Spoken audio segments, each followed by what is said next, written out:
Hi, welcome everybody. My name is Abby Huertas. I use pronouns she, ella, and I am the Supervising Librarian of Youth and Family Services for our San Diego Public Library.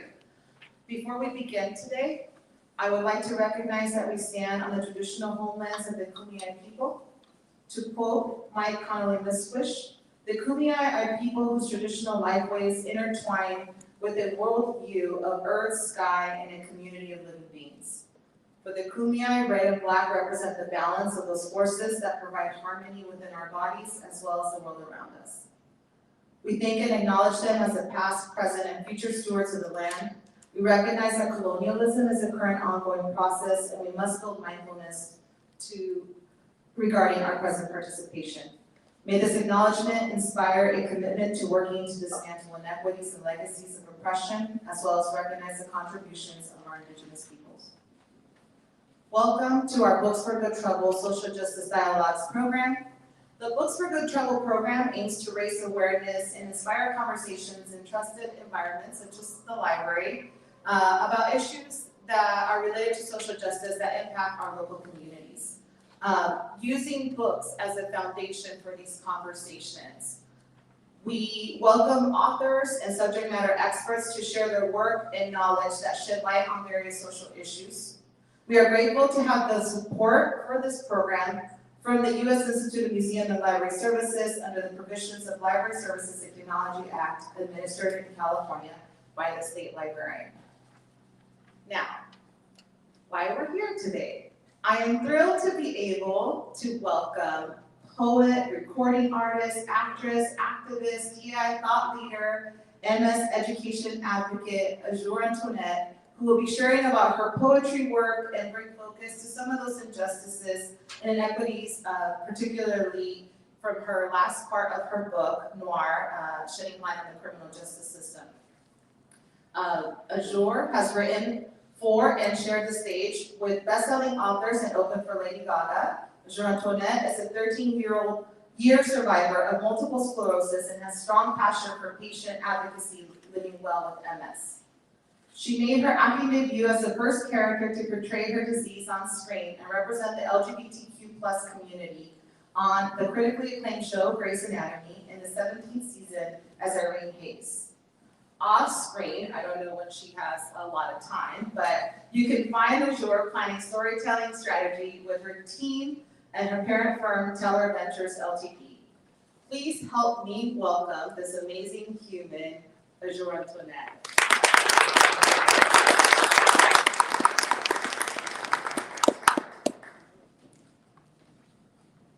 Hello. Hi. How are you? Good. Well, this is my second in-person engagement in 19 months, I think. So it is really very cool to see you all in real life and not legless on your computer. And so that probably came out wrong, but I'm sure I'm going to say some very strange things this evening because I have forgotten what it's like to engage with people in real life. And I was telling Jen that Jen and I worked together so many years ago, Girl Scouts of America, right? Nebraska? It was Nebraska and San Diego. Nebraska, stand up. Just kidding, you don't have to. You're here, it was a good time. In Iowa. No, it's also, it was closer. On the Nebraska border. True. I am terrible at maps also. You should also know that I am terrible. But thank you for being here. Again, my name is George Floyd. I arrived this morning. I live in Atlanta, Georgia. Oh, wow. I just moved there. I am a Southern California native. I was raised in the Inland Empire and spent most of my life there, and started my career in the arts in Hollywood in 2007 and 2008. And yeah, I kind of just been all over the place. A bit of a transplant, and I like to say yes and ask questions later, which has been ineffective at some points in my life. I'm 39. I turned 40 in September. I have no idea how I'm still able to feed myself. It is just truly, it blows my mind. Adulthood is a hack. So I am, but I have really enjoyed spending a lot of my career public speaking, working in the diversity, equity, and inclusion space, working in arts advocacy, And as Adi mentioned, I'm a 13-year survivor of multiple sclerosis. And so that has changed things a bit for me physically. It's been a really interesting disease for me to navigate, but I'm learning how to kind of embrace that and take that with some stride. So yeah, it feels like a really big honor to be able to be with you all. I'm glad to see you all healthy, looking after yourselves. I hope your families are well.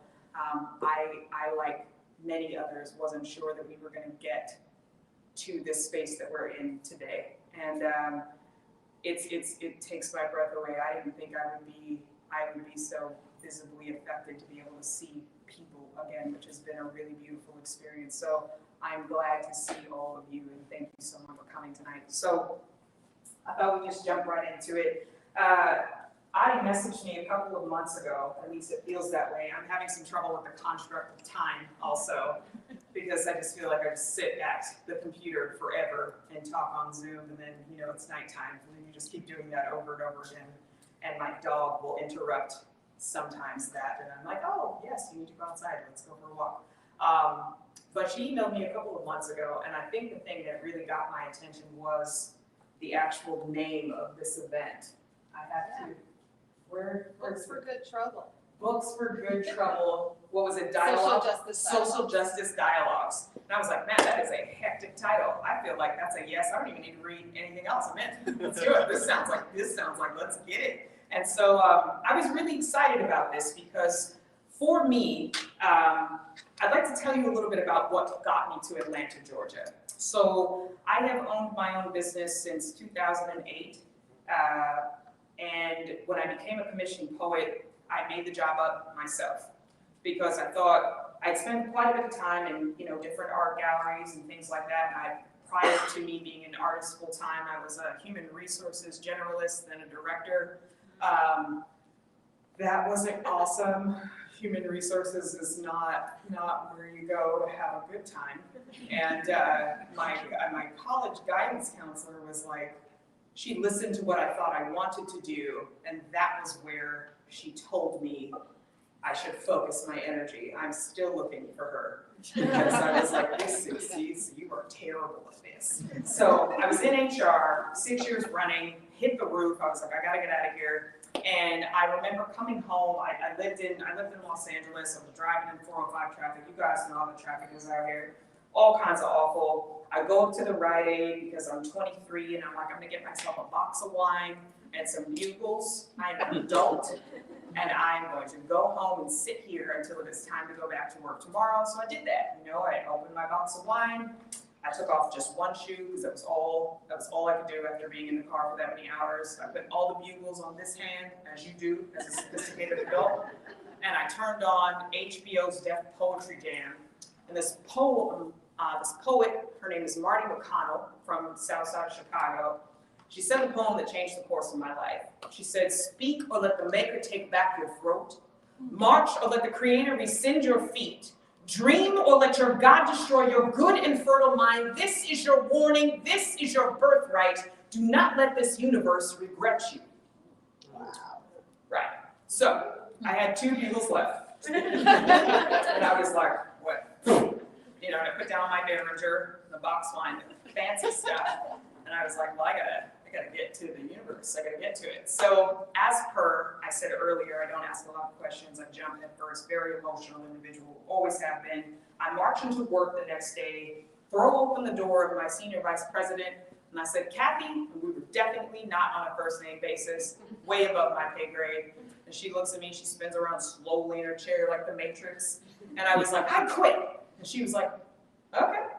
And I was like, comes a time in the universe, you know, it's calling us. We have to listen. So the stars are out of alignment, and we have to lean in to our and we have to make sure that we are not a lost nebula. And she was like, all right, sounds good, George. And I was like, okay. And she's like, yeah, we all don't really know what you're still doing here. And I was like, all right, I don't know what you mean by that. So I marched back down to my office, and I called my sister, who was my older sister. We are polar opposites, and I said, hey, Dee, and she was like, what's up? And I said, I just want you to know that I understand that I have not been listening to the universe, and I decided I'm going to become a poet full time. And she said, as she always says, very little, she says, did you call Mom? And I was like, no. Scientifically, a female, a woman's voice tends to elevate in pitch when she is leaning towards not telling the truth. And my voice was headed straight up north, because I was like, I called her, it's fine, it's fine. She's like, you know what, call Mom, and then call me back. So I called my mom. She is a retired now, end-stage Alzheimer's, white-collar crime and environmental tort litigator, so she is a real party. You can imagine how casual she is. She wears a blazer to the grocery store, penny loafers to just hang out.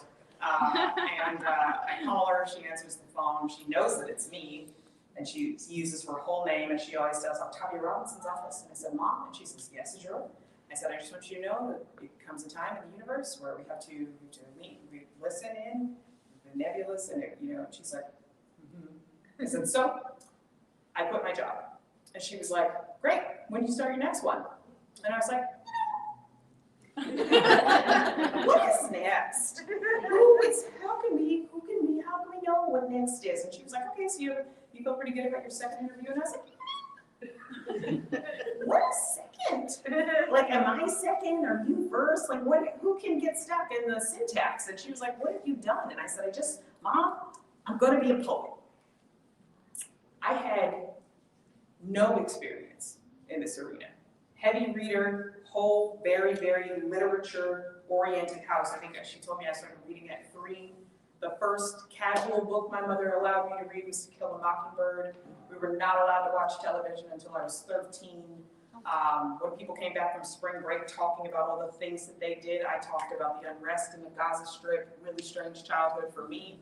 I was well informed, my friends, I didn't really have any, so Mom was like, we're setting you on a path because we, Azure, we are professionals. We don't do art. Art, Azure, is for weekends, you ready for this? And white people. My mom said, those are hobbies. You can't do poems. That's not for us. We're doctors, we're lawyers, we work in law enforcement. We don't have time for that. And I said to my mom that day, and I called her on the phone after I said I was going to be a poet, I was still talking.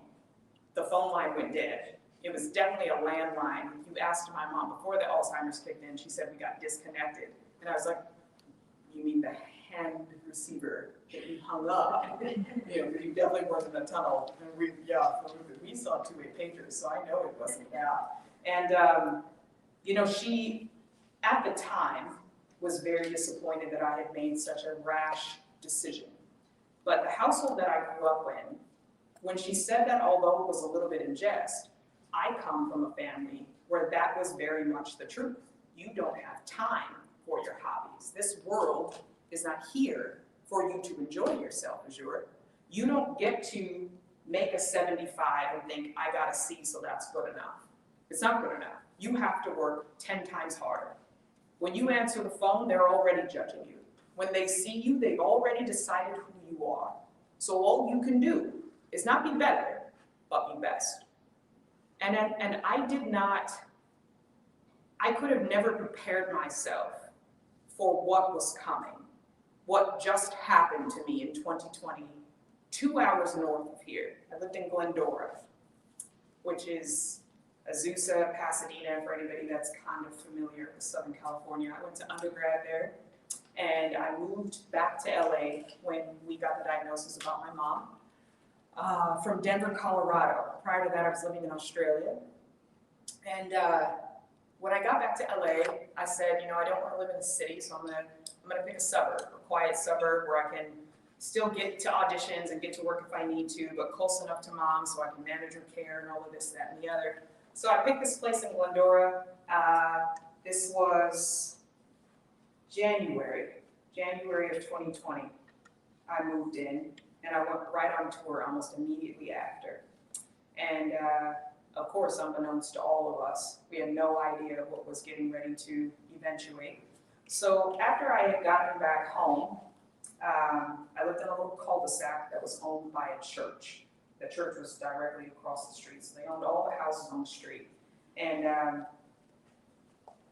After I got home from quarantine, we got stuck in Puerto Rico when the shelter in place happened. We got stuck there, I think, about 5 weeks. Little things started to happen in the neighborhood.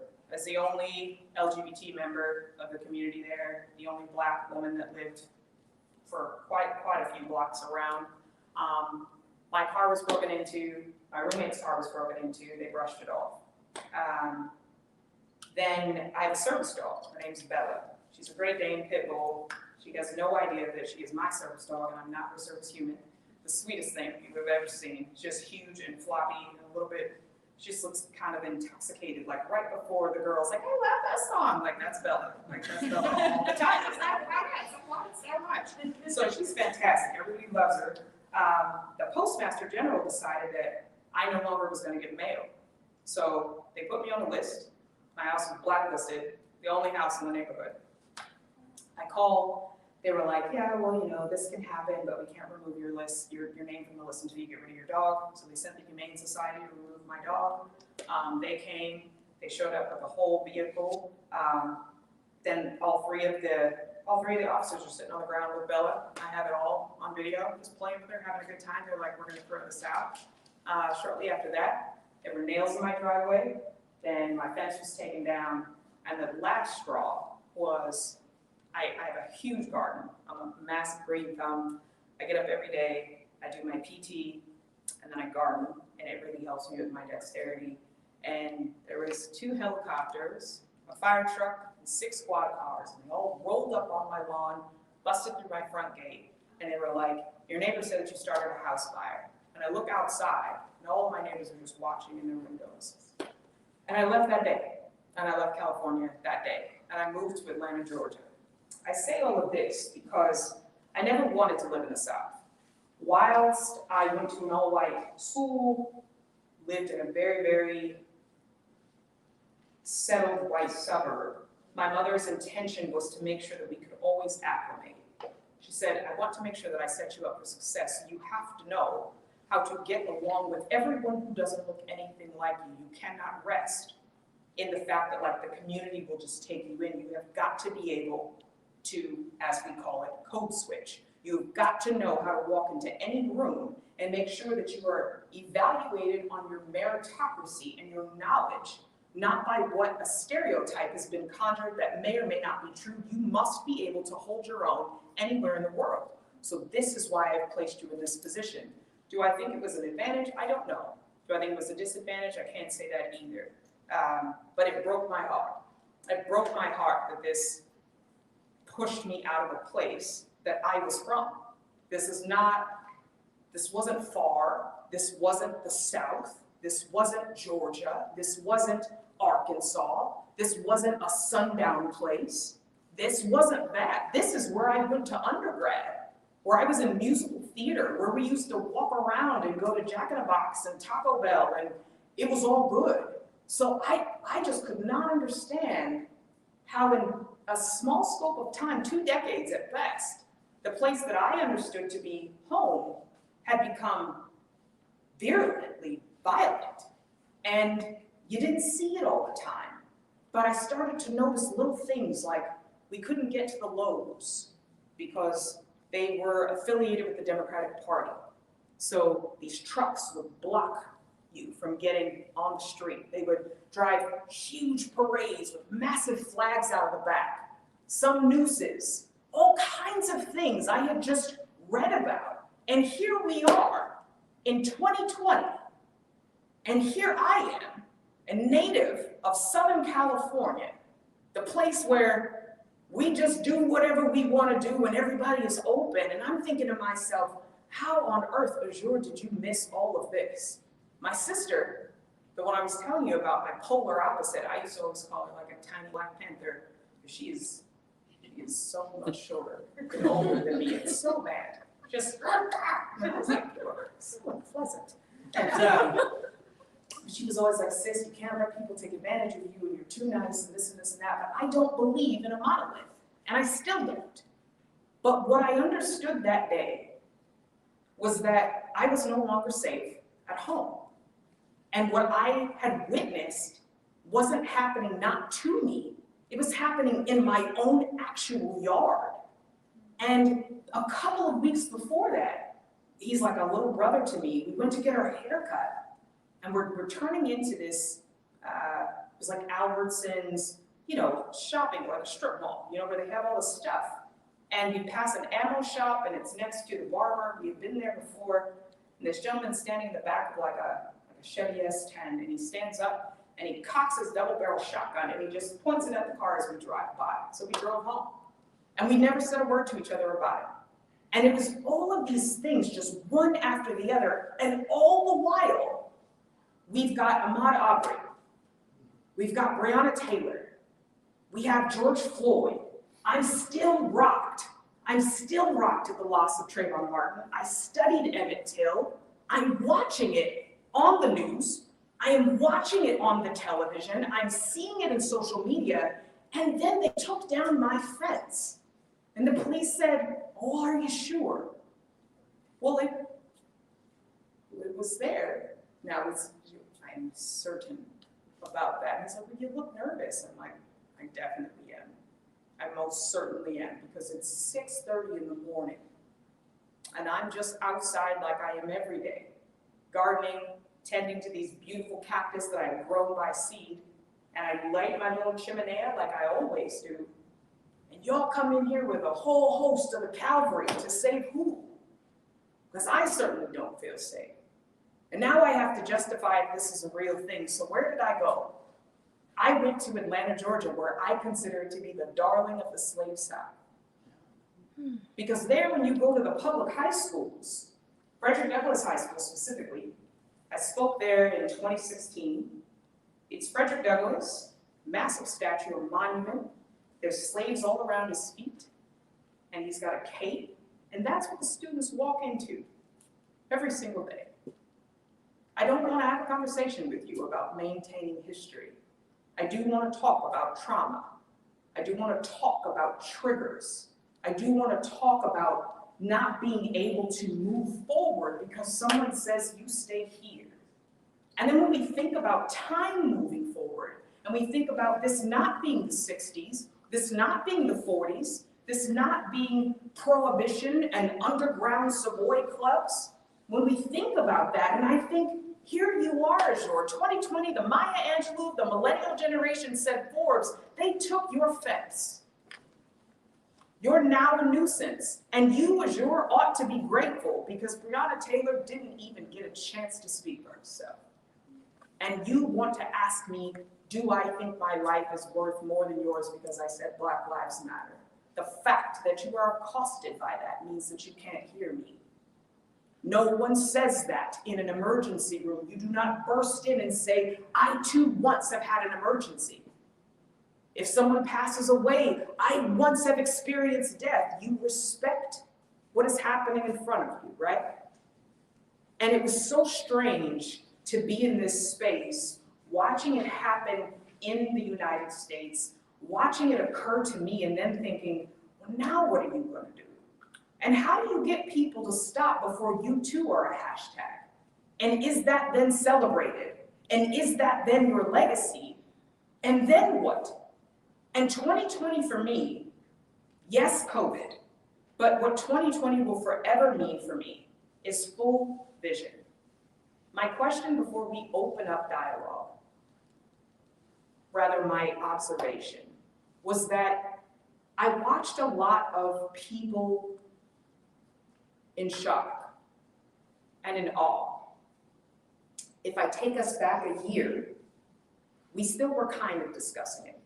If I take us back 2 years, we were hitting the streets. People were outside, there were signs, this is enough, we can't stand for this. Why do you think America finally decided to make a declaration? What was it?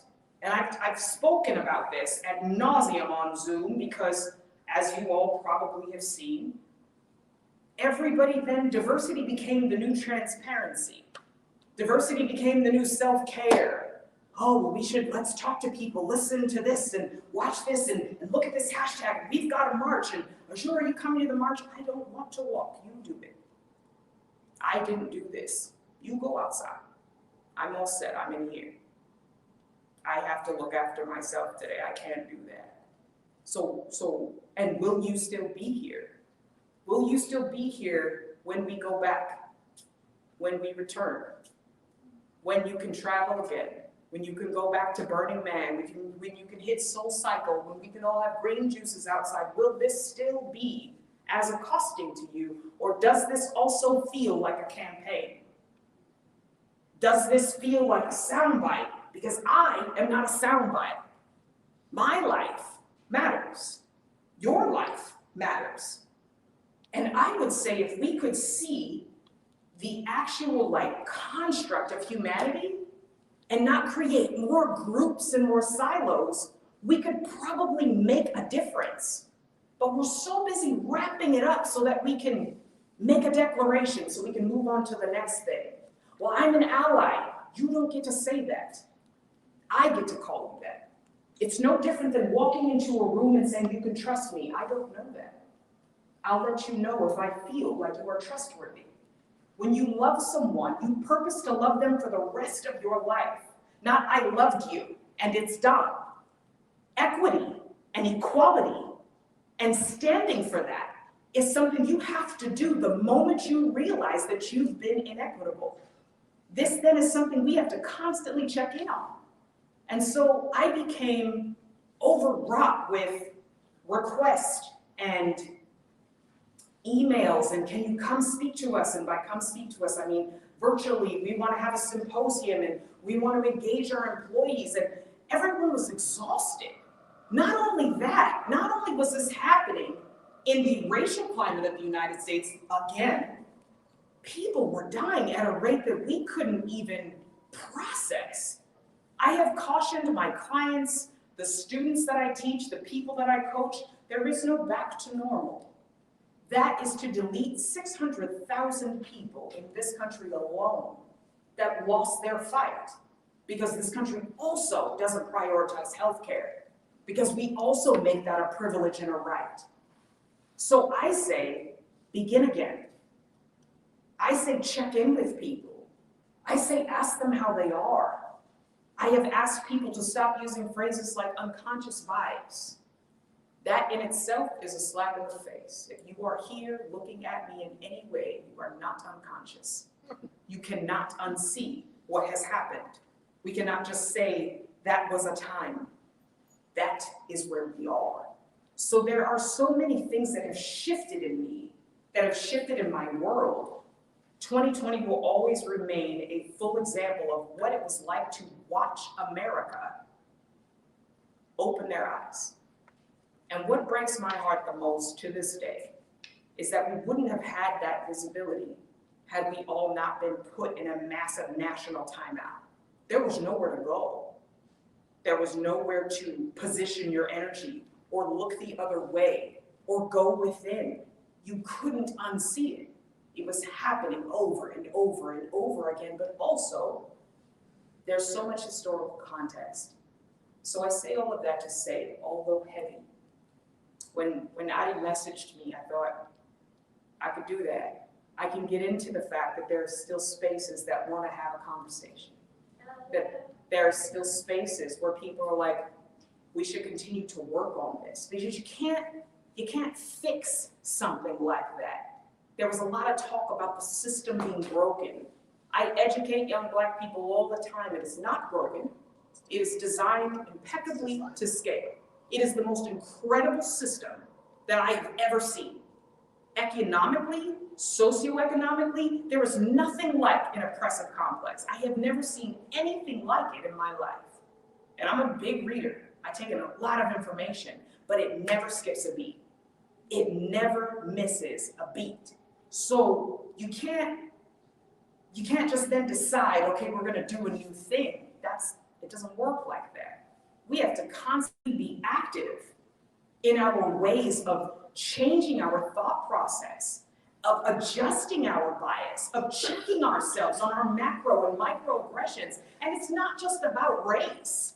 It's about sexuality. It's about gender representation. It's about the wage gap. It's about everything. And when I do talk about diversity, I make sure to let people know I expect diversity and equity across the board. That does not give people that are African American a pass to not care about other people. I feel just as vigilantly about those babies at the border. I feel just as strongly about Syrian refugees, about the people in the Ukraine, about what is happening in French territories, about what happens to the Aboriginal, Indigenous, beautiful cultures of Australia. We have got to stay involved regardless. We cannot then just pick the moments where it suits us. Because like my mom was trying to teach me, you have to be able to traverse the world. You cannot then just be like, that doesn't apply to me. Oh, I'm not about that. Or some of the microaggressions, I have a black friend. Save that one, just put it down and just say that, don't, if you feel it coming up, don't just let it go. I gotta use someone gay. Okay, all right, well, that's excellent. We're gonna go from here. I guess we've done it. So, but it's a thing that I, in 2020, was forced to deal with because it happened to me. And I'd like to be able to stand here and tell you that had that not happened to me in Glendora, a place that I consider a childhood home, that I would be as passionate, and I don't know. I'm not sure. It had to happen in front of me, to me, over and over again for me to be like, oh, right.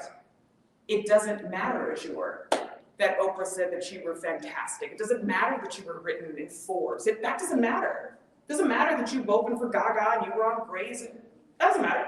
They took your fence down. You can't get mail. They put nails in your driveway. They called the cops on you. So, Azure, now what? Now what are you going to do? What's your plan? How do you activate the platform that you have to help people eradicate the injustice in themselves? How do you build a bridge towards equity and equality and not just be monetized by it? How do you do that? How do you do it? How do you stay in this space and keep yourself safe? And I said to my therapist, I said, I just need to be able to see more of myself. I don't see me anywhere. I work for major Fortune 500s. I walk in the door, I'm black, I'm female, I'm a millennial, I'm disabled, I'm adopted, and I'm gay. So when I walk in, they're like, we've done it. We've celebrated all of the months with Azure, and she's with us, and we've taken a photo. She's here with my son. Look at these pets. We've done it. And I'm like, oof. But I became just a visible token. I became just a microcosm of checking off all your EEOC compliance. So how am I going to activate myself? What is it that I'm going to do? And I have to tell you, writing that last chapter of this book, Whyld, I was terrified because my brand was motivation. My brand was this commissioned poet that can go and woo the masses and do the things and everybody feels better. And Oprah liked my poems, so then everybody wanted poems. And I'm at TED and I'm at ABC Family and I'm doing all this stuff. And then what? But I don't know if I can talk about being black. I don't know if I can talk about racism. I don't want to make anybody mad. I don't want my clients to get upset or be like, oh, she's a little edgy. Oh, it's too heavy. You know what's heavy? Discrimination. People talk about it's difficult and our employees feel fatigued, so we don't want to rest too heavily on the diversity conversation because it's uncomfortable. Do you know what's uncomfortable? Being pulled out of your car and sat on the curb, and then being thankful that they let you get back in your car and they didn't shoot you. That is also uncomfortable. The discomfort that people feel about talking about inequity is temporary. The color of my skin, the color of a person of color is permanent. Period. So as we're moving through these spaces, I'm trying to find this volley where I need people in my life to know that, like, because you don't look like me, I'm not angry with you. That's also a macroaggression and a monolith and a stereotype. And I want people that look like me to know, hey, you gotta show up for people that don't look like you too. Because there was this massive conversation, and everybody's screaming at each other, and we got nowhere. And we lost a lot of folks. We're still losing people. Whether it's health inequity, whether it's watching benefits not be extended to people in neighborhoods that can't afford them, and those people look all kinds of different ways. What do we prioritize? What is important? Who do you serve? What's it about? Are you riding for the cause, or are you riding for the photo? Does this mean something to you, or was it just for the caption? Were you just doing the marching because you thought that's what was happening, or we were in a global pandemic and you were like, it's really good to get outside? Or you were like, this matters, I'm gonna stick with this. When I see a room with this mass of people, it's taught me that I've understood scale in this time of being sheltered in place. I'm so grateful to each and every single one of you that you came out of your homes to sit and spend a little time with me talking about a very uncomfortable thing. It's things like this that keep me moving. It's things like this that keep me going. When I first got to Atlanta, I told my girlfriend, I said, we go to Whole Foods, there's black people. We go to a car wash, there's black people. I went to the bank, there were black people. I was like, I feel like I'm in a musical. She just laughed, and I was like, this is fantastic. I was giving people high fives, skipping and carrying on. I can't really skip, I go all over the place. And she was like, you are really excited. I was like, I mean, we don't even have uniforms. Look at us, just running around outside. Is everybody outside? My mentor said, it's like Atlanta is your Atlantis. And it's something about being so represented and being so seen in every facet that has truly helped me heal. It made coming back here easier. I haven't been to California more than 3 times since I left because it terrified me. And that broke my heart too. This is my home. This is where I'm from. And it's nice. It's nice. It's the second time I've been back in 2 weeks. I walked the red carpet at the Glad Media Awards last weekend with my girlfriend, which was really awesome. And yeah, this is pretty great. So my first thing is to thank you all for being here. My second thing is to let you know I would love to hear from you. I would love to talk to you. I would love for you to talk back to me. I am notorious for just walking in rooms where people don't want to talk to me and talking to them anyway. It's one of my personal gifts. And all the corporate spaces that I hang out in. I speak at a lot of fiscal conferences and stuff because they don't have any fun. Those are not fun, so you should really be into fun. They say things like fiscal is the new fun. I'm like, nobody says that. That's why your employee morale is a little bit low. Don't wait, that's tough. You can't say stuff like that. This is not the new fun, nobody thinks that. So, yes, I would love to hear what you think. I would love to hear why you came, or if you have questions for me, throw them out. I'm here for it. I'm down. And don't be nervous or shy or stressed or any of the things. Yes? So you said that, Sorry, Oh, 1 second. we'll get- We we'll do get- have an audience online as well, so if you don't mind speaking into the microphone. Hi, audience online. I don't know. So you said that you walked into your HR department, you're like, I quit, and you gave the speech, and they're like, great, so I'm gonna be a poet. Great. So how did you get to the poet, being a poet part? Oh, I didn't. There was no, yeah, I'm not a planner. Anyone in my life. Marcus and I have been friends. That's Marcus and I have photography. He's fantastic. We've known each other a long time. We used to run around LA together doing terrible open mics. Poetry open mics are, that's hard. That's a special passion. It's a special time. It's tough. Oh man, it's bad poems, y'all. But we made it. We made it through. We're adults now. We're here. We're adulting. It's fantastic. Yeah, I'm not a planner. I am not a planner. My entire team would tell you it's probably my least favorable quality. Adi probably was just awake for weeks wondering what, because I just don't even know how to respond. So I just thought, why not?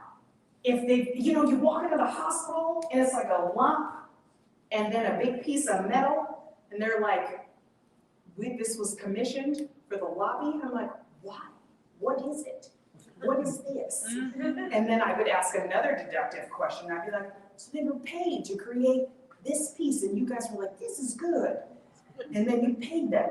And I thought in my mind, well, I can't do that, I can do other stuff, there's gotta be a commissioned poet, there was not. So I'll have you know, I am the #1 search result, because I made the job up, you know?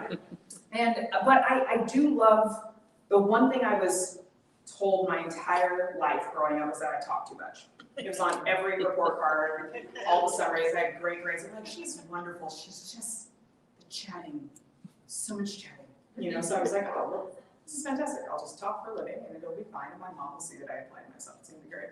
And that was it, I had a lot of reading, loved Maya Angelou growing up, I watched On the Pulse of Morning, the inaugural poem for Bill Clinton, thought that was fantastic, loved Edgar Allan Poe, The Telltale Heart was my first poem that I ever really loved, I was so stressed out, if you've read it, the heart's beating through the floor in Scotland Yard, sitting there talking to him, and he's stressing out and sweating, and I was like, oh my God, what are we gonna do? And the heart, and I'm so stressed, and I'm in my room, and my mom's like, it's the power of books, and I was like, oh, what are we gonna do with him? He's gonna get in trouble. And then, you know, I fell in love with Shakespeare in high school, walked around talking like that for about 6 months, really committed. Again, friendships were tough, but I thought this will be good. Studied the Harlem Renaissance, loved that too. I coached the LA Slam team for Brave New Voices for a couple of years. That was fantastic. The best job I've ever had was working with teens and poetry, the way that they feel and express everything so deeply, like so deep. And I'm like, this poem is terrible. They're like, but I'm a phoenix rising from the ashes. I'm like, well, I don't know if it's a phoenix. But I got it. Poetry was the one space that I felt never gave me back.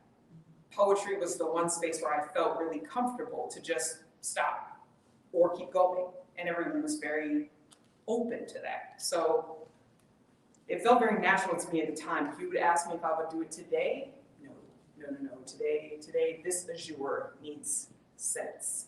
The current Azure that you were looking at is working on planning. I have a task list now, Google tasks, I do that. Yeah. It's not great, it's not ideal, but I'm working on it. It was probably a much longer answer than you even wanted. Yeah, but I can talk forever. See, this is why yeah, I love that. Thank you for that. Kimberly, Yes. Thank you. Next, let's take another one, please. Yes. Hi, I'm so thrilled to be here. Oh, thank you for being here. Tonight I had an epiphany. This is my oldest daughter, she's a little older than you. Okay. And, Your mom just put you out there. She was like, she's 43. no, a little Oh, older. So, I love it. Continue. I was the kid in the back of class going like, Totally. I'll take every report card. So I understand that, but I come from a kind of big family. I have 5 brothers and a sister. Yeah. And raised in Southern California. Yeah. The best thing I did for my children was to be desperately poor. Because my kids learned diversity. We lived in poor neighborhoods.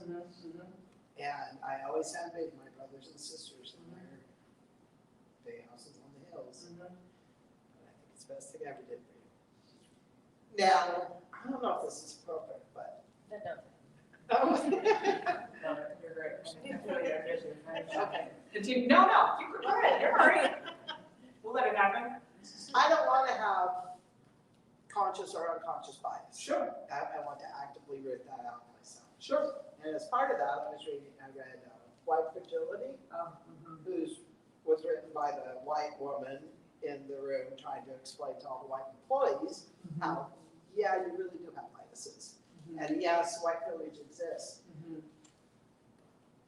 That's not something I can address with my family. I want to. They honestly, not my children, but my brothers and sisters and nieces and nephews, honestly feel like, no, there's no such thing as white privilege. Yeah. We worked hard to get where we are. Sure. And I don't think I should try to make them change. I guess each person has to root out their own biases. Sure. Which may be another epiphany. So I'm just really glad you came here. And I want to comment on one poem. Yeah, please. Carnage.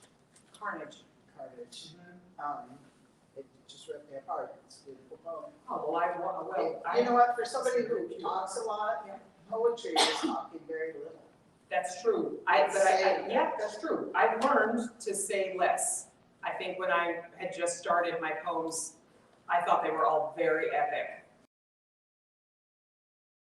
You know, Adele's first 2 albums really took you out, you know what I mean? And then she started to, you know, when we got to Rolling in the Deep, like Adele was like, no, I'm doing all right, I got a cheekbone, you know? But before that, it was lower. And my poems, oof.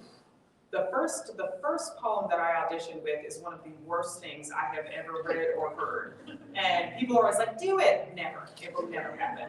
Because it was so bad, but I was so impressed with, and this is the only poem, mind you, I had when I quit my job. So talk about drinking all of the Kool-Aid. Yeah. I mean, I hyped myself up so hard, and my mom looked me in my face and was like, this is not a good idea. Like, I remember reading her that poem, she was like, And I was like, okay, you like that? Okay. But I couldn't hear her. I couldn't hear her at all. I mean, I thought she was a dream killer. So, I mean, a little bit. A little bit of a dream killer. Yeah, that was good. I liked your question, and I liked your observation. And I would say, you're right. You cannot move or push someone to change who they are. All we can do is do our best to love people and meet them where they are.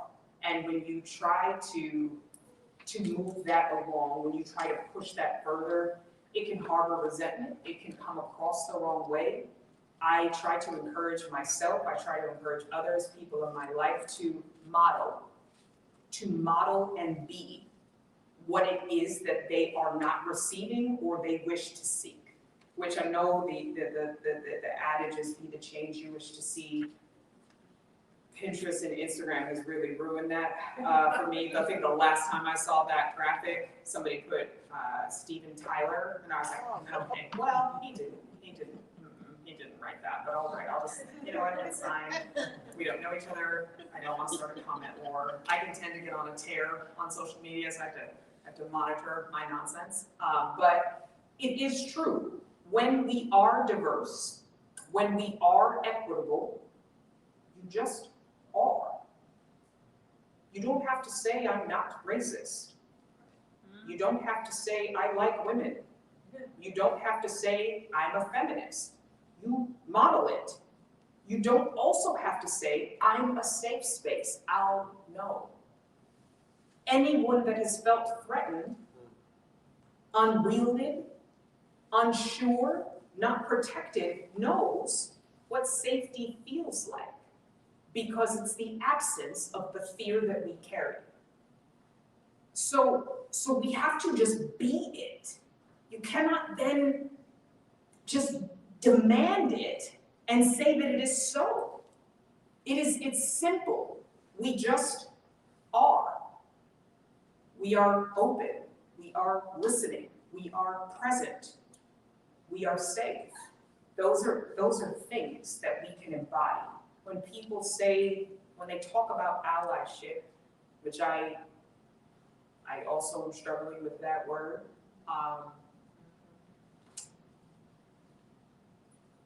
it is in the way that you present your life. Allyship is an action. Allyship is not a noun. That is not an adjective or a characteristic. It's a physical action that you must remember every day. It's no different than the way we treat our loved ones. I won't say family because I know that in some spaces that's very dangerous for folks. But you purpose to mind your temper, right? When I explain this to people about puppies, kittens, yell at them about shredding the book. I mean, you might, but I mean, you're going to get tired. They're going to continue. They are not going to respond to that. So you try a different technique for those of you with children.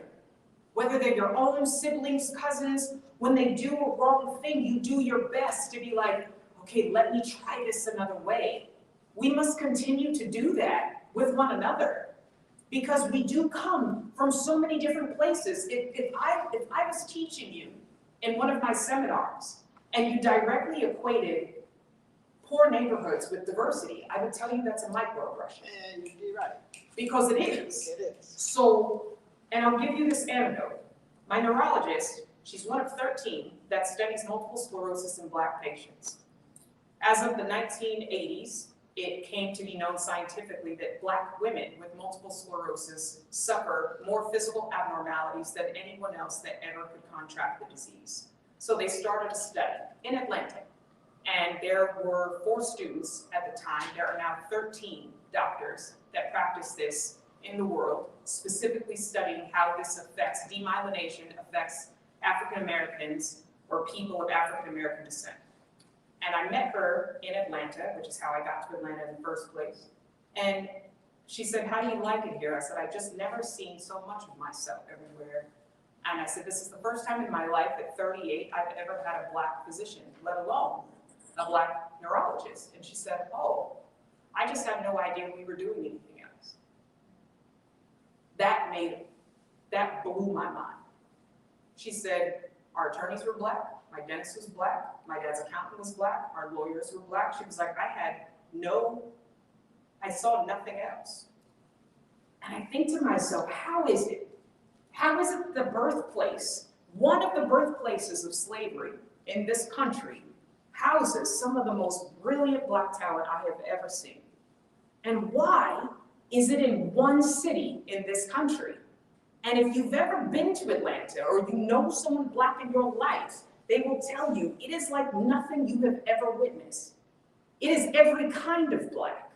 It is every spectrum of things we are. Wakanda is there.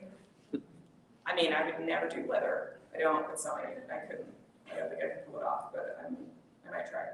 If I thought Wakanda was gonna do another one, I'd be like, I'm gonna do it.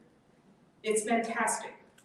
It breaks my heart that I had to go across the country and stay in one place. I've gotten lost twice in Georgia.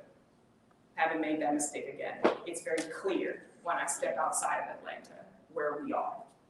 It's very clear. It's 2022.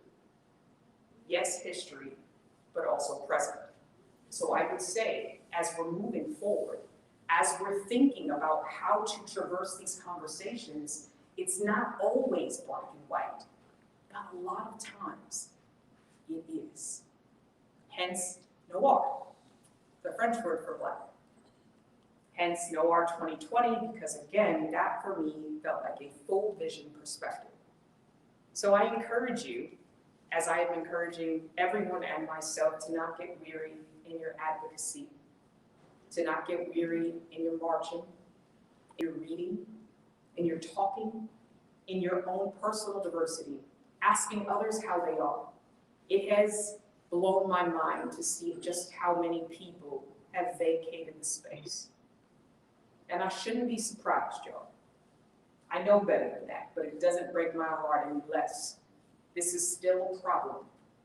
I am still championing for that, just as I champion for the rights of the disabled, just as I champion for wage equity for women in corporate spaces, just as I champion people needing safe space, whether that's asylum or education or resources. We have to continue. Advocacy and affinity is not temporary. The discomfort that you feel is the only thing that's temporary. That evaporates. But the injustice, the consistency of injustice, whether you are watching Supreme Court Justice Brown be eviscerated, whether you're waiting for Jada Pinkett Smith to get an apology, while the Oscars, Chris Rock and Will Smith have all publicly exchanged grievances with one another,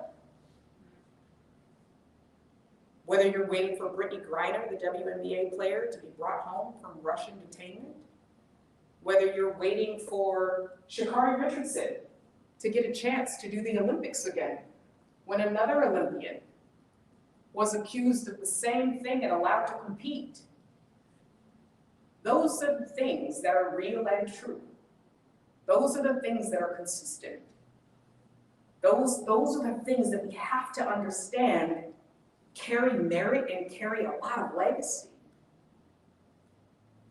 It's tough, y'all, and it is uncomfortable, but it's a necessary thing, and you just want to be on the right side. Even if you can't stay all the time, check in with yourself and come back. I know how heavy it is. I get it. it's a lift, it's a whole lift, but it's so important that you keep doing exactly what you did tonight. Not knowing exactly what it was gonna be, but coming because the title felt good. That's why I said yes. I was like, yeah, I'm gonna talk about social justice dialogue, that's great. In person, fantastic. Libraries, yes, I love books. So I was like, oh yeah, let's do it. I don't need any details, which, you know, adding out all the details, thank God. So, you know, I'm grateful. I'm grateful because there are audiences still like yourselves. Because you're gonna go home and share some piece of this information and hopefully critically think at some point in time, and maybe we'll stay connected. I'm here for that. I'm here for the fact that it was safe enough to even just be able to have a conversation with you. That's progress too. I whistle that, I sing that, I champion that. So you have more questions? More, yes, please. Oh, yes, Mike, no, it's all good. It makes me feel like I'm really late. Okay. If y'all don't know about Ricky Lake, that's all right. You're not gonna make me feel old. She was just on Breakfast Club. Ricky Lake is relevant. Okay. Hi, my name is Teresa. Hi, Teresa. Hi, Hi, so Sarah. nice to meet you. Nice to meet you too. I just recently moved here from New York City. Okay. And I feel like your story and mine is very, very similar. Even being born at that time of year, the whole poet, the whole DEI, we walked a very similar walk. Yeah. And so it's good to connect. I Yes. was like, oh my God, there's Black people down here, got off the train. Right. I'm like, way up somewhere. And I don't have a car yet, but it's okay. I'm a New Yorker. I took the train. It's Friday. I have like an hour and a half to see you today. Do it. I'm so happy I did. Yes. But anyway, my question to you is, I was exhausted from fighting a good fight, if you will, in every space possible. I'm a spoken word poet, I host, platforms. Became the DEI person because they made me write all the stuff. Yeah, all sure. in my job. Sure. I just ran away from Yeah. New York to a couch that I'm living on right now. But that's okay, I'm healing and I'm feeling better. Good. My question to you is, what do you do when you are beaten down? Like, how do you bring yourself back? Oh, Because some of the things that you said you were doing when they harassed you, sure. I can imagine how that brought peace Yeah. to the store, but Yeah. I'm sure in Atlanta you have opportunities to do that, but what do you do when you get to that space where you just don't want to come out to others? I think for the first time, I didn't do anything. I just, completely separate from my normal character, I just stopped talking. There was maybe, Marcus, half of my team didn't know that I left. My friends, I didn't say goodbye to anybody, I just left. It was a physical fight or flight moment. So I don't think I've ever been there before. I usually am very good at being able to poem or metaphor my way through something exciting, or I use work as a crutch. I love my job, and it was a ode and a measure of defiance to my mother, who was like, you cannot do what you love for a living. That's not for weekends and white people, Mom. That is ridiculous. Who says things like that? Lord have mercy. But that's what happens when you wear a blazer to the grocery store. You are a dream killer, So she just, God bless her. I didn't have anything to fall back on. I usually always had something to take my attention, or in entertainment, all you want to do is get from one gig to the next. There were no gigs. There was nothing, So I was like, well, I don't know what I'm supposed to do. So I just stopped talking, which that was super weird, and just kind of shut down. I don't know if there was anything else to do. And if I thought I had the energy, whatever I thought I possessed to bring myself out of it, I couldn't even do it. It was heavy. And I think to remove myself was the only thing I had control over. So I did it. And it took me a while to come back to California. It took a long time. I felt pretty heartbroken about that. But I believe the wellness, the redemption, the rest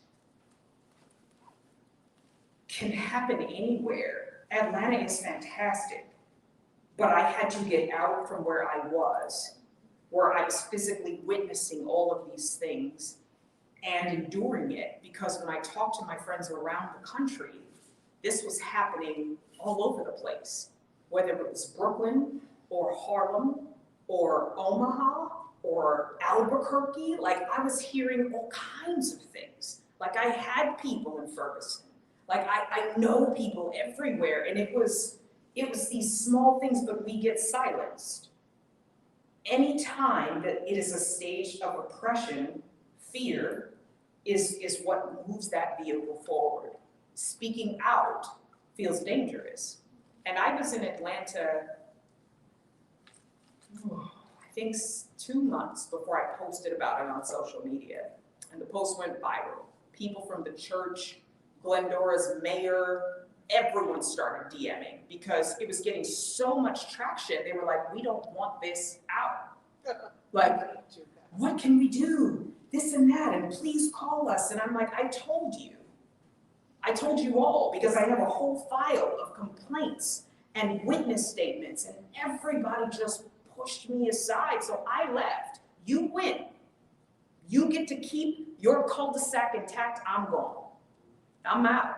And I tried to stay and fight because that's what I was taught to do. I was taught not to vacate my space because I earned my right to be here, because I paid my bills on time. But they took down my fence and all my tires popped. And then they came running in my house before 7 o'clock in the morning, and I thought, you are just a shade away from being the next Breonna Taylor. She was asleep in her bed, period. And in the indictment, she was never named. They named the neighboring walls of the apartment. She was nameless. A judicial system does not award someone $17 million for no wrongdoing. $27 million for asphyxiating a man in the street. That is an admission. That's what that is. And did the state pay that? No. The taxpayers, the citizens paid that. But in a Black society where financial literacy is not one of our pillars, what is a Black family going to do with $27 million? They don't know to take 50% immediately away and put that away for taxes. They do not know how to monetize it because the Black dollar cannot stay in the community. What is it, 24 hours? Much less now. So when you look at systemic oppression and you look at it as a whole and not as a microcosm of individual events, there is a system that says, we know you don't know what to do. When you watch Will Smith, who everybody loves this guy. Generally, he is the guy. When you watch that happen at the Oscars, I just sit back because I think to myself, this isn't about the celebrity that did this to the other celebrity. All this does, Will, all this does, Chris, is make my job harder. I have to walk in more rooms and dismantle a stereotype and a monolith that says that you think I don't know how to conduct myself in a situation. This isn't about all of the stress and trauma that Will Smith has probably been through. Red Table Talk is a whole lot. God bless. But like it's probably upset. That was not the platform. We know better. We are told, do what you want, do not do it outside. That's what it is. That's the unspoken rule in every Black household. So when you have to keep witnessing that, it makes me getting up in the morning and doing my job and empowering Marcus, one of the most brilliant photographers I've ever worked with, to make sure that he's got the capital that he needs to teach young Black people how to figure out how to get in front of your socioeconomics so that you can do something with yourself and for others and for your community. Now I have to talk about hair. Now I have to talk about alopecia. Now we have to continue having a conversation in the Supreme Court about whether or not dreadlocks is professional. I do not think that this is a thing. This is not something that we need to spend the highest court in the land's time discussing and mediating. What we do with our hair. Pay me properly, on time. Remove crack cocaine from South Central. Do not inject systems full of degradation and then expect us to rise anyhow. I don't know what to say when you think, how do I feel better? All we can do is all I'm asking everyone to do, which is evaluate their personal circle. If you can just talk to the people in your life directly and say, hey, this is another way to look at this. And we all can just work with one another and meet each other where we are. That has exponential properties to actually change, to actually be part of a cause and effect and the affect and live to see it. Because that's the goal. I don't want to be a poet exiled to France to relive Josephine Baker and James Baldwin's End of Days. This country said you're not welcome here. This country said in the Bill of Rights that I am 3/5 of a man. I am not. I am a whole person. Period. No amending, no otherwise. So I should not have to leave because I'm not valued in my home. And that was a hard thing for me. I'm sure it was a hard thing for you. It broke my heart to have to leave. But I'm so glad that I did. I love Atlanta. And I love that it's given me enough space to be safe. I love my neighbors. I say hi to everybody. I don't even say hi. I just be waving at folks, walking around. I don't even walk the dog sometimes. Sometimes I just walk by myself. Hey, Judy. Hey, I know, that's so good. It's crazy, right? All this pollen. I don't even know who I am. But it's so nice to just not be weighted down by prejudice in myself. And so I would say give yourself space. Give yourself time. And you'll decide when it's done. You are not on anybody's schedule to feel better. And we are not yet living in a society that allows us to heal appropriately. It's really hard. It's hard. And I would say to those of you, not minority, my heart has gone out to that side of the world too. My girlfriend, who I love dearly, is Caucasian, and we have had a really hard time having conversations about how to get through, what's appropriate, days I don't feel like talking, reasons I don't think that's funny, stuff I don't like on Instagram, stuff that we've never had to actually discuss because we were busy, we were living, we were doing the stuff. And then all of a sudden I was like, I don't want to go outside today. I just don't want to go. That's it. I don't have an answer for you. It's polarizing. It's hard. Your house becomes very small. So all we can do is really just try to kindly, with compassion, and a lot less judgment, try to hear the perspectives of others. Because if you've never experienced it, how can I vilify you? If you didn't know how it came across to me, how can I combat and just come at you? How are we ever going to get to a place where we can model discourse? We never get to see it anymore, right? I don't care if it's, y'all, the presidential elections, but the debates, y'all, I don't know if I'm watching SNL or I'm sorry, okay, so these are the choices? Okay, this is cool, this is terrible.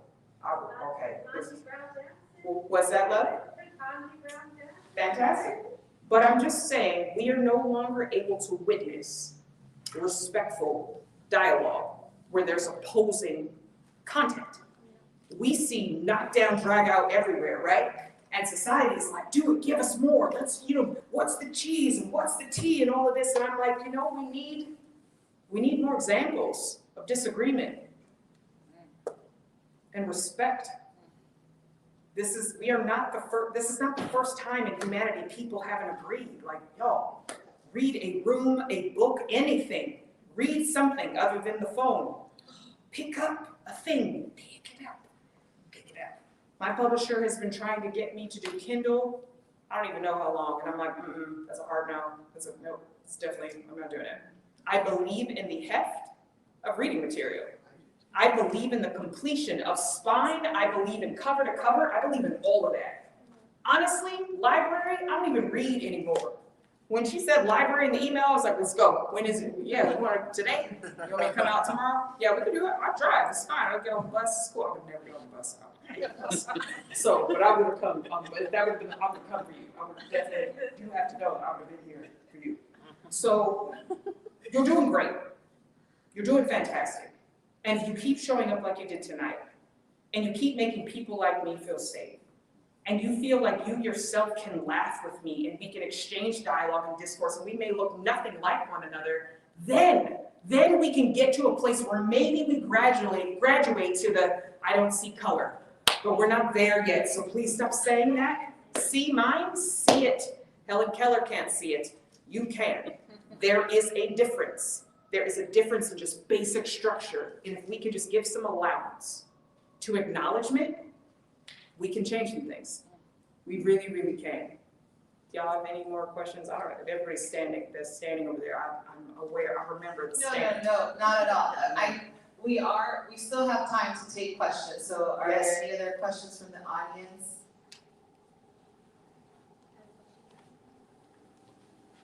This is my dog, remember? Oh my God. Bella would have thrown both ways for her. That's what she had. I apologize for my voice, there's pollen, and I have been dying, Don't but you? I'm You sound not great. sick. Sound right. You touched on this a little bit when you were speaking, but how do you navigate writing and speaking about what you really want to talk about and the expectations of the people who might be commissioning you, for example? Like, what's the balance there for you? I didn't have one before. Whyld is the first book of poetry that I wrote on my own since 2008, since my first book, which is called Bittersweet. Do not look for it. I wouldn't look for it. Somebody found it the other day and like tagged me and I was like, I'll pay for it. Send it back. So, but yeah, the commission work really taught me a lot. It taught me a lot about how to put myself in other positions and how to expand my vernacular based off of the assignment I was given. It's helped me become a better writer, but I'm at the place in my life where I'm happy to still do commissions, and I do them, but I've stepped into my own in talking about what I think. If I lose bandwidth or I lose an audience, they're not my audience. I have heard too many times that I'm the kind of black that people can tolerate. I've heard that a lot. And it's always odd to sit next to people when they say things like this to me and I'm in the room. And I'm like, oh, yeah, that's a line. That one is a gulch. So that's the other thing I'm grateful for too. When I think about gratitude of 2020, when I think about having gratitude in reframing Glendora, I grew up.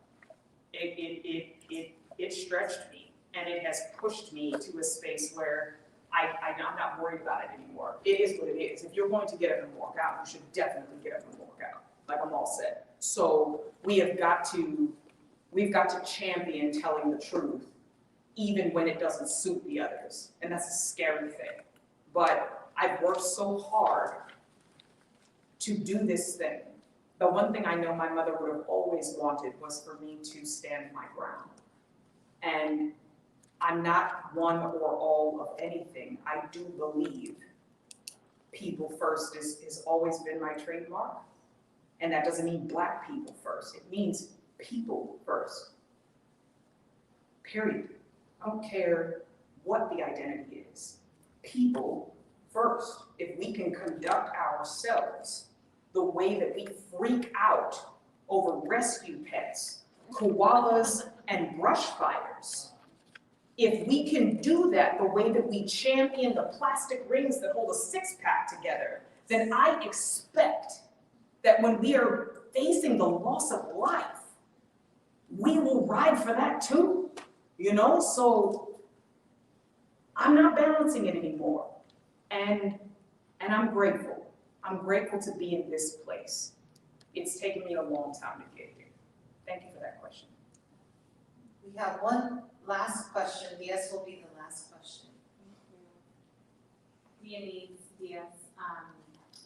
My question is, personally, I have similar story in name all the categories that you check off for the world.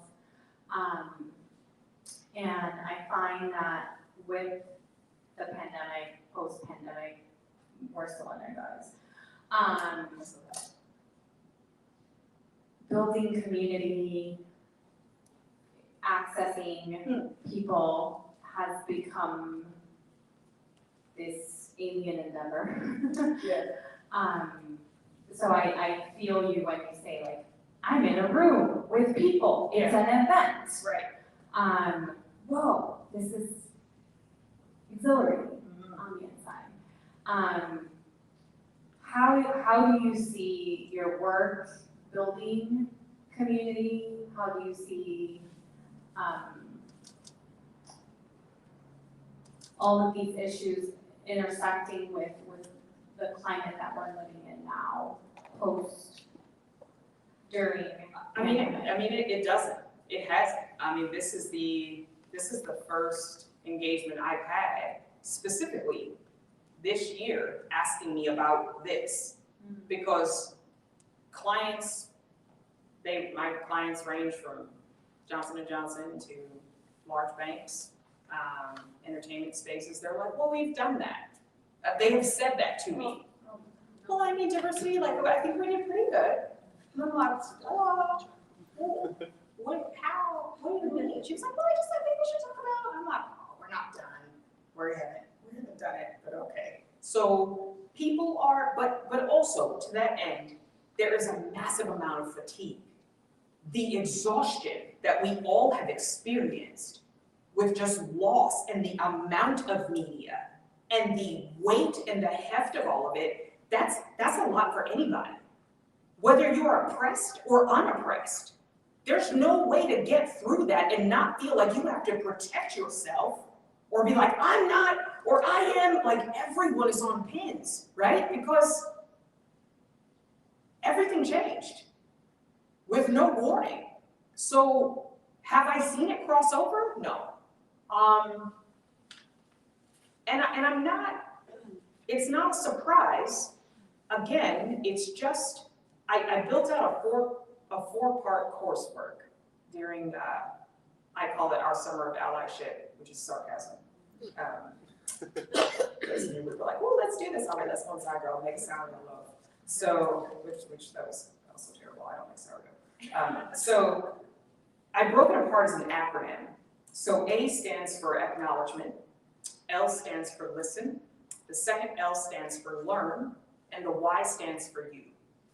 And I've been teaching that since middle of 2020 to corporate spaces, engaging in these four-part conversations. Some have been super successful. Some have been terrible and very, very quiet. But I really could just stop at acknowledgement. For me, from my perspective, that's the problem. There is this constant, this is happening. No, it's not.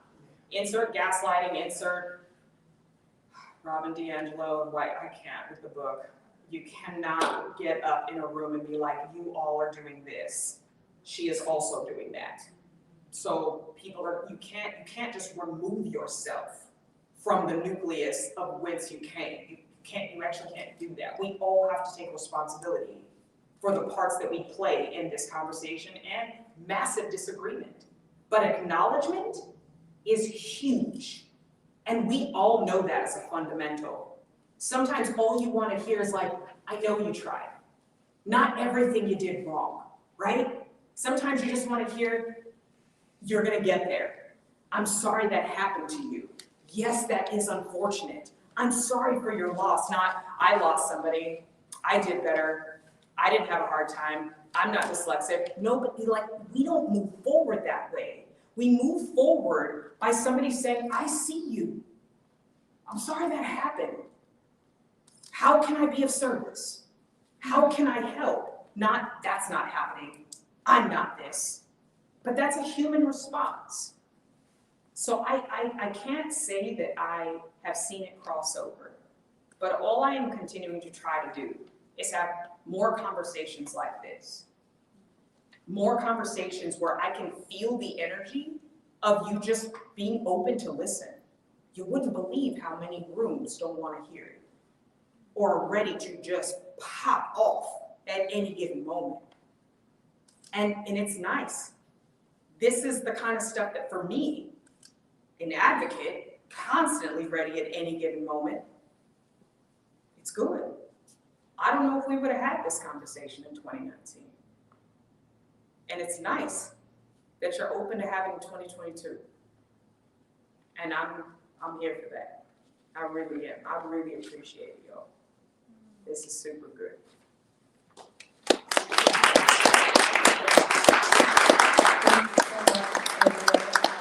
Before we close out tonight, I want to mention, we would like to evaluate our program. So there is a program survey, and for the folks online, there's a link as well. If you could take a minute to fill out the survey so we can continue these types of dialogues and this programming at our libraries. With Books for Good Trouble, the conversations continue. We are hosting a film screening next week for On These Grounds, which is the experience of students with school police. It's a documentary, so you're welcome to come back here next week at 5 p.m. down in the Neil Morgan Auditorium for the film screening. And also our Listeners Advisory podcast for the library just dropped an episode today, Bob? Tonight. That is featuring a previous Books for Good Trouble conversation that we had, and Azure will be in a future podcast, so look out for that. So I am very grateful that you said yes to the title, but I'm really grateful that you made that trip to come back. Yeah. That means a lot. Yeah. I want to thank you for just being an amazing human and for coming to this space and for even like coming back to a space that maybe you didn't leave with a lot of positivity, but I hope that you get some of that today. I know that there are folks here that are here for you, and we just appreciate you very much. So round of applause for Azure. And if anybody wants to book time, we will make time for that over at the table. So thank you all for being part of this conversation and for showing up tonight. And thank you so much. Like, honestly, I mean it. I mean it so much. It means a lot to see you here. And whatever is happening in your worlds, in your neighborhoods, just know, like, it's these kinds of gestures. It's this sort of space where people show up physically, virtually, to those of you that are watching online. If it impacted you in any way, like, that's a way forward. And I truly am so, so grateful to be able to come home and see you all here and see a room that is full of a bunch of different personalities and identities and visibility spaces. And it really has made a huge difference. So thank you for welcoming me. Thank you for having me. And thank you for all that you're doing and you continue to do. Thank you. I hope you guys have a wonderful night.